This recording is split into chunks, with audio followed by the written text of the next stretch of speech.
सभी दोस्तों को राम राम नमस्कार। मैं अमित विशिष्ट आपके सामने हूँ। आज के मुद्दों में पहला मुद्दा तो ये था, मुझे कई लोगों ने बार बार बोला कि आप कंगना रनौत के मुद्दे के ऊपर नहीं बोले, उनको जो थप्पड़ मारा गया था मुझे उसके ऊपर भी विचार प्रकट करना चाहिए। तो मुझे लगता है कि ये एक बहुत ही मूर्खतापूर्ण कृत्य था और इस कृत्य के सबसे ज़्यादा फ़ायदा विशाल ददलानी जैसे लोगों ने उठाया, जो अपने आप जीवन में कुछ नहीं कर पाते और वो दूसरों के कंधे पे बंदूक रख करके चला देते हैं और कंधे का दुरुपयोग कर लेते हैं। तो जिस लड़की ने ये कृत्य करने की कोशिश करी और जिसने अपना गुस्सा उतारने की बात कही, उसका मिसयूज़ हो गया। उसके एक कारनामे से ये बात तो सिद्ध हो गई कि लोगों का विश्वास वर्दी वालों पे और एक पर्टिकुलर कम्युनिटी के ऊपर फिर से डबडबाया है, डगमगा चुका है। दुखद है। गुस्सा किसी का भी हो नियंत्रण में होना चाहिए।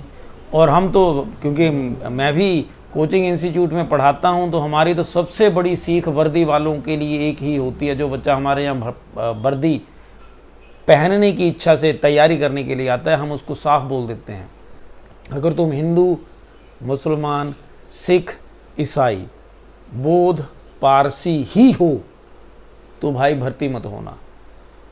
जिस बच्चे के मन में एक बार आ जाता है कि मुझे वर्दी पहननी है, देश की सेवा करनी है, डिफेंस सर्विसेज में जाना है, वो सिर्फ भारतीय होता है।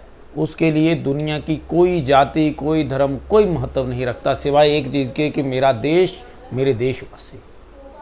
क्यों? ये अब देखिए, इमोशंस के ऊपर नियंत्रण नहीं हो पाया, अलग अलग कारण रहे।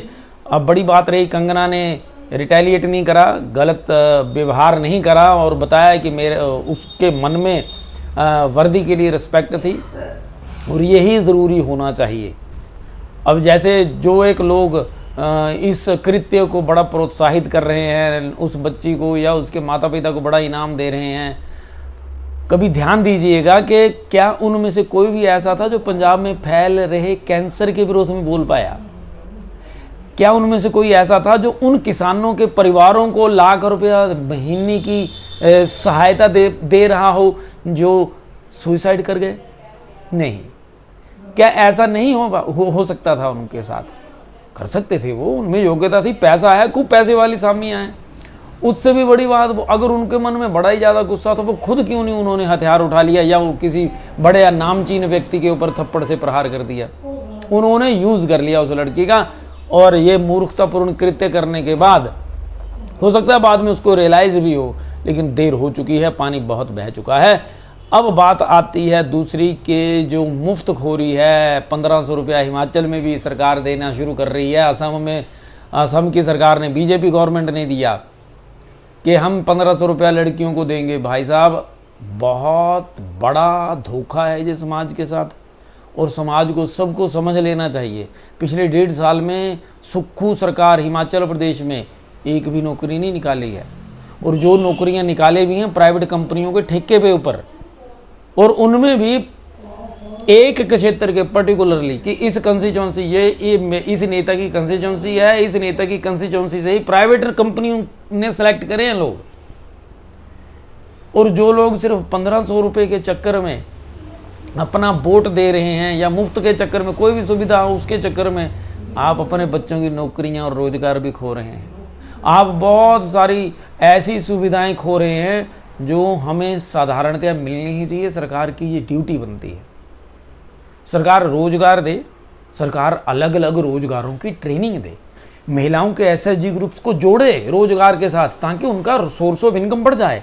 किसान हैं, किसानों के जो देखिए फसल बिकती है, गेहूं बिक गई 2200 रुपये क्विंटल तक, अगर वही आटा बना करके बेच पाएँ या उसके बिस्किट्स बना करके बेच पाएँ, उसके साथ ऑर्गेनिक प्रोडक्ट्स यानी बिना खाद के, बिना केमिकल के ऐसे प्रोडक्ट्स तैयार करें और बाहर के देशों में सप्लाई करना शुरू कर दें, तो सोर्स ऑफ इनकम बढ़ जाएगा। जनता को भी चाहिए कि ऐसी डिमांड करें अपने नेताओं से। भिखारियों की तरह 1500 रुपया दे दो, ये वाली चीज़ मुफ्त दे दो, खतरनाक है आपके बच्चों के लिए भी, आपके लिए भी। अमेरिका में ऐसा ही किया गया है और वहाँ के जो स्थानीय निवासी रहे हैं, जो निग्रोज हैं, उनको देख लो, घरों के बाहर ठेके हैं शराब के और उनको फ्री में पेंशन या थोड़ी बहुत खाने पीने की चीज़ें दे देते हैं। सब नशेड़ी और जो किसी भी तरह के, आपको मैं बता दूं कि दुराचारी नशेड़ी कत्ल करने वाले, चोर, डकैत, वो सब उसी कम्युनिटी से। उनको सत्ता में आने का अधिकार नहीं मिल पाता। क्यों? क्योंकि वो योग्य नहीं हो पाते। उनको मुफ्त की आदत डाल दी गई है सिर्फ इसलिए कि अंग्रेज गोरे लोग सत्ता संभाल पाएँ, शासन उन्हीं का हो। और यही हालत यहाँ पे है। जो सत्ता में हैं वो सोचते हैं कि हम लोग ही सत्ता में रहें या फिर हमारी आने वाली पुश्तें, नया कोई ना सत्ता में आए। और इसका मुफ्त के चक्कर में हम लोग अपने ही बच्चों का गला घोंट रहे हैं, ऐसा मुझे लगता है।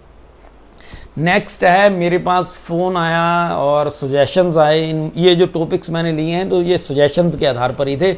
और अभी जो कल टॉपिक लगाया था, बात करी थी हमने स्वान नदी के ऊपर, क्योंकि चिंतपूर्णी का जो कॉरिडोर बन रहा है 250 करोड़ के रुपए के साथ इन्वेस्टमेंट होनी है गगरेट के क्षेत्र, चिंतपूर्णी के क्षेत्र में, उसके ऊपर बात करी थी।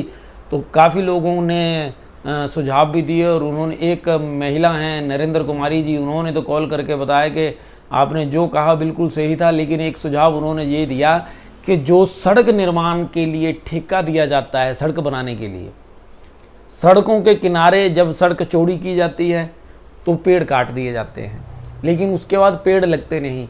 ऊना से बाया मुबारकपुर, दौलतपुर तक देख लो, तलवाड़ा तक देख लो, सड़क के किनारे कितने पेड़ थे, सब काट दिए गए, लेकिन पेड़ नहीं लगे नए वाले। गडकरी साहब बोला करते थे कि सड़क चौड़ी होगी फिर सड़क के किनारों पे हम पेड़ लगाएंगे, लेकिन ऐसा हुआ नहीं। ऐसा होना चाहिए।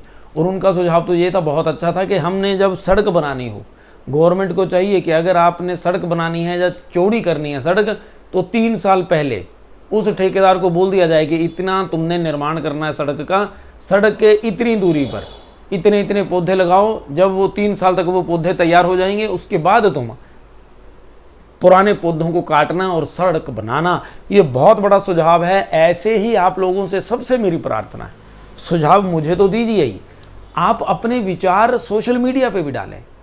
आपको ऐसा लगता है, मेरे से प्रश्न किया गया कि न्यूज़पेपर में भी आपके बारे में या आपके विचार नहीं आ पाते, तो भाई वो न्यूज़पेपर वालों की सिरदर्दी होती है। हमारी सिरदर्दी क्या है कि हमने अपनी कोशिश करनी है। तो हमारे लिए सोशल मीडिया बहुत है, हम लोग उस पर ट्राई करेंगे। वो उनकी ड्यूटी है, वो let them do their duty. हम अपना करें, कोशिश करें। और गर्मियों का दिन है, बड़ी भारी गर्मी है। अब इन दिनों में पेड़ों की बहुत महसूस होती है ज़रूरत, लेकिन जब गर्मियाँ निकल जाती हैं, बरसातें निकल जाएंगी, फिर हम लोग फिर भूल जाते हैं, क्योंकि फिर मार्च तक, फरवरी मार्च तक हमें याद नहीं आएगा। सर्दियाँ आ जाती हैं, सितंबर अक्टूबर बड़ा सुहावना मौसम हो जाता है, तो हम भूल जाते हैं कि गर्मियों में पेड़ों की कितनी ज़रूरत हुआ करती है। फिर धीरे धीरे फरवरी मार्च तक किस्सा चला जाता है। मार्च महीने में फिर से हमें याद आती है, फिर 2-3 महीने बड़ी ज़ोर से बोलते हैं। लेकिन इस बार जब आप बरसात का सीज़न देखें, कम से कम एक पौधा ज़रूर लगाइएगा, पेड़ लगाइएगा। पेड़ लगाओ, स्वां बचाओ, पेड़ लगाओ, सांस बचाओ, पेड़ लगाओ, स्वस्थ जीवन पाओ। जय हिंद, जय भारत।